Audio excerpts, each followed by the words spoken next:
You've come across multiple productivity techniques, but you still feel drained and unfulfilled, even when you're doing everything right. Because if there's one thing that skyrockets your results, it's Barakah. Modern productivity is missing something.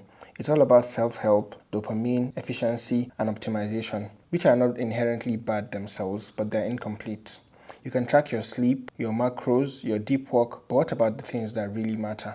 In a previous video, I explained that the human being is made up of a mind, body, and soul. Most productivity hacks cater to the body and mind, but leave the soul to fend for itself, which is where everything falls apart. So in this video, I'm going to show you how to barakize everything that you do. And the last tip is the most powerful.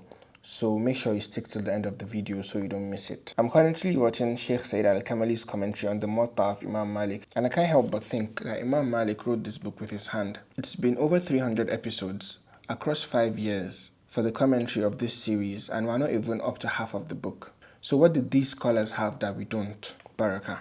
And the beautiful part is that we can have it also. We can learn to combine modern productivity tips with their timeless wisdom. So what exactly is Barakah?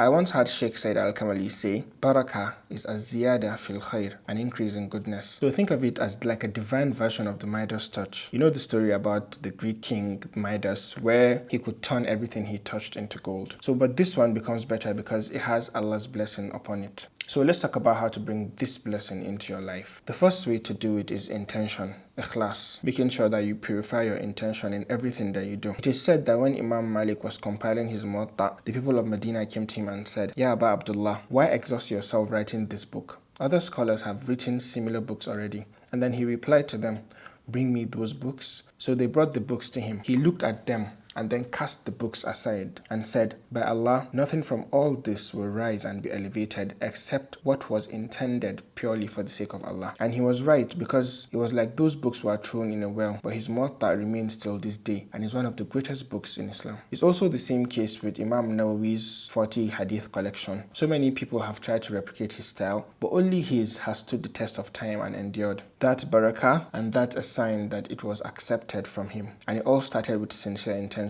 So make sure you purify your intention in everything you want to do if you want to see the barakah in it, because sincere intentions produce miracles. The second way to barakize your life is tawakkul, completely putting your trust in Allah. One of the clearest examples of tawakkul is the story of the boy and the king that is mentioned in Surah Al-Buruj, the story of Ashab al-Ukhdud. So once upon a time, there was a believing boy who studied under a righteous monk and also studied under a magician. The magician was getting old, so he told the king to bring him a smart boy so he could teach that boy his skills. Because the king in the olden days, they used magicians to maintain influence upon the people. So this boy was studying under the magician, but one day he came across a monk and also started studying under the monk. And he was confused whether to believe the monk's teachings or the magician. And one day on his way to class, there was a terrifying beast that blocked the way, and no one could pass. So the boy wanted to see if he should believe the magician or the monk, and he said today he is going to know who was teaching him the right thing. And then the boy made the sincere dua and said, Oh Allah, if what my teacher is teaching me is true, then help me remove this beast by your permission. And then he picked up a stone, threw it, and the beast died, and people could pass. So the boy realized that what the monk was teaching him was correct. People saw what he did, and people started coming to him, and he was given the ability to pray and heal the sick. But the only condition was that the people would know that it was Allah that did the healing. All the boy did was pray. So they had tawakkul and complete reliance in Allah to heal them. And when the boy prayed for them, they got healed. As the boy's fame grew, the king, who ruled by fear and claimed divinity, began to feel threatened. So he ordered his guards to kill the boy. The first attempt to kill the boy, he told his guards to take him to a mountain and throw him off. And on the way, the boy made its sincere dua and showed complete reliance in Allah and said, Oh Allah, save me however you will. And suddenly the mountain shook, the guard died, and the boy returned unharmed. The second attempt, the king told his guards to take him to the sea and throw him off the boat. And same result, complete reliance in Allah and dua. The guards drowned and the boy survived and came back. That's what real tawakkul looks like. Complete trust in Allah, and Allah takes care of everything. And even Allah says in the Quran, وَمَنْ يَتَوَكَّلْ عَلَى اللَّهِ فَهُوَ حَسْبُهُ. Whoever puts their trust in Allah, then Allah is sufficient for them. The third way to get this barakah in your life is to say Bismillah and to invoke Allah's name in anything that you're going to do. So let's continue the story of the boy. When the boy returned to the king, he told him, "You want to kill me? I'll tell you how you can kill me." And then the boy told him that he has to gather people, take an arrow from his quiver, place it where everyone can see, and before he shoots the arrow, he should say Bismillah, in the name of Allah, in the name of the Lord of this boy. So basically, he was telling the king to invoke Allah's name before he would be able to kill him. And the king did exactly that. He gathered the crowd and took the arrow and shot the arrow without invoking Allah's name, but he missed the target. Only when he took the arrow and said Bismillah was he able to get the target and kill the boy. The boy was martyred, and the people immediately believed that the tyrant couldn't accomplish anything until he said the name of Allah. That's the power of Bismillah. It might seem like a small phrase, but the name of Allah carries barakah. And even if you don't see the results right away, say it anyway. Before work, before a meeting, before you open your laptop, literally invoke Allah's name in everything you want to do. The smallest tasks can be blessed when they start with the name of Allah, the Most High. The fourth way to get this barakah is to do istikhara. Before any major decision, make it a habit to consult Allah. Istikhara is a gift that is being overlooked. Pray whenever you feel unsure of any decision, but don't wait for some magical dream or some magical sign, and do not let decision paralysis stop you from doing what you have decided you want to do.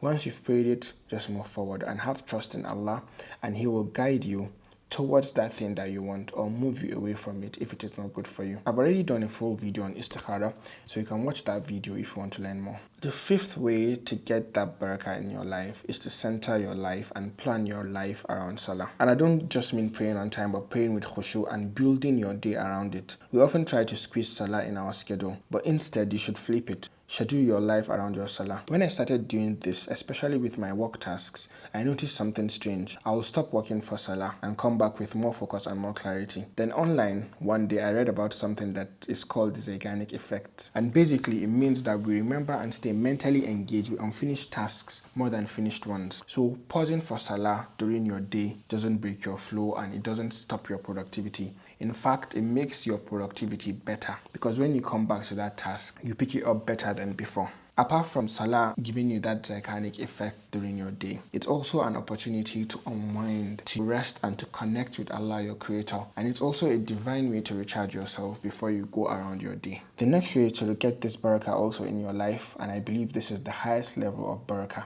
is when Allah guides you in every step that you do. There's a hadith Qudsi where Allah says, "My servant does not draw near to me with anything more beloved than what I have obligated upon him." And after that, when my servant continues to draw near me with voluntary deeds, I love him. And when I love him, that is when Allah loves him. Allah becomes his hearing, his sight, his hands, his foot. And if he asks, Allah gives him. And if he seeks refuge from Allah, Allah protects him. So you can see basically this is a level of ihsan. And that ultimately to me is a barakized life. And I believe that that is what all of us as Muslims should strive for. Now for me, in my own journey to live a productive and barakized life, I've used multiple apps. I've used Muslim Pro for prayer times, Todoist for task management, Day One for journaling, and other random apps for adhkar and reminders. But honestly, I don't like that I have to jump from one app to another. It felt like everything was being scattered. And that is why I'm creating Ihsanify, which is an all-in-one Islamic productivity app. It brings everything into one place. It reminds you to do your obligations, which is your Salah, and it also encourages you and reminds you to do